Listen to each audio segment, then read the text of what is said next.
Shopping ব্যাগের এই সুন্দর গোলাপ ফুলের গাজাটি আমি কিভাবে বানিয়েছি সব শেয়ার করব আজকের এই ভিডিওতে। আমাদের প্রত্যেকের কাছে কিন্তু শপিং ব্যাগ রয়েছে। ওই যে একটা কথা আছে না, প্রতিটি বাঙালির ঘরে ঘরে খাটের নিচে কিন্তু শপিং ব্যাগ থাকবেই। শপিং ব্যাগ কিন্তু আলাদা করে কিনতে হয় না। আমরা যে বাজার করি বা মার্কেটে যাই শপিং করতে, তখনই কিন্তু আমরা অনেকগুলো শপিং ব্যাগ পেয়ে থাকি। শপিং ব্যাগগুলোকে বাসায় আনার পর আমরা যেখানে সেখানে ফেলে রাখি। এই ব্যাগগুলোকে বাসায় এনে যেখানে সেখানে ফেলে না রেখে আমরা যদি ঠিকমতো কাজে লাগাতে পারি, এতে করে কিন্তু আমাদের অনেক টাকা সাশ্রয় করতে পারি। যেমন আজকে আমি যে গাজরটা বানাবো, এই গাজরটা মার্কেট থেকে কিনতে গেলে কিন্তু কমপক্ষে ১০০ থেকে ১৫০ টাকা লেগে যেত। আর এই শপিং ব্যাগ দিয়ে যদি গাজরটা বানানো যায়, তাহলে আমাদের আর আলাদা করে গাজর কিনতে হলো না, আর আলাদা করে টাকা খরচ করতে হলো না। এগুলা ফুলগুলো তৈরি করার জন্য কিন্তু আমার মোট ৩টা শপিং ব্যাগ লেগেছে। আমি লাল ব্যাগে নিয়েছি কারণ আমার কাছে লাল ব্যাগে ছিল, আর আমার একটা লাল গাজরা খুব প্রয়োজন ছিল। আপনারা চাইলে আপনাদের প্রয়োজন অনুযায়ী যে কোনো কালারের ব্যাগ দিয়ে কিন্তু ফুল তৈরি করে নিতে পারবেন। ফুল বানাতে চাইলে শপিং ব্যাগগুলোকে ৪ কোনা করে কেটে নিতে হবে।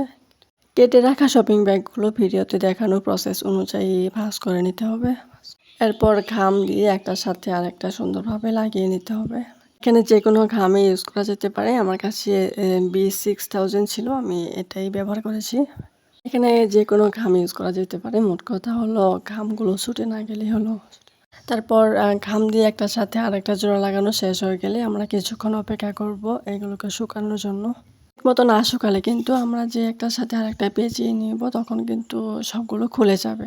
কিছুক্ষণ অপেক্ষা করার পর কিন্তু সবগুলোর উপরে এভাবে ঘাম লাগিয়ে নিব আবারও। এভাবে সবগুলোর উপরে ঘাম লাগানো শেষ হয়ে গেলে আমরা একটার সাথে আরেকটা পেঁচিয়ে নিব। পেঁচানোর সময় খেয়াল রাখবেন যাতে করে একটু ঢিল করে পেঁচানো যায়। আমি কিন্তু একটু টাইট করে পেঁচিয়ে নিয়েছিলাম, তার জন্য আমার ফুলটা দেখতে সেরকম একটা সুন্দর হয়নি।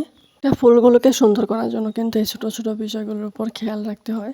দেখতে পাচ্ছেন আমার গাছটার একটা ফুল কিন্তু বানানো হয়ে গিয়েছে, আর এভাবেই সবগুলো ফুল বানিয়ে নেব। আমার মোট 9টা ফুল লেগেছে গাছটা তৈরি করার জন্য। আপনি আপনার খোপার সাইজ অনুযায়ী ফুল কমিয়ে বা বাড়িয়ে নিতে পারবেন।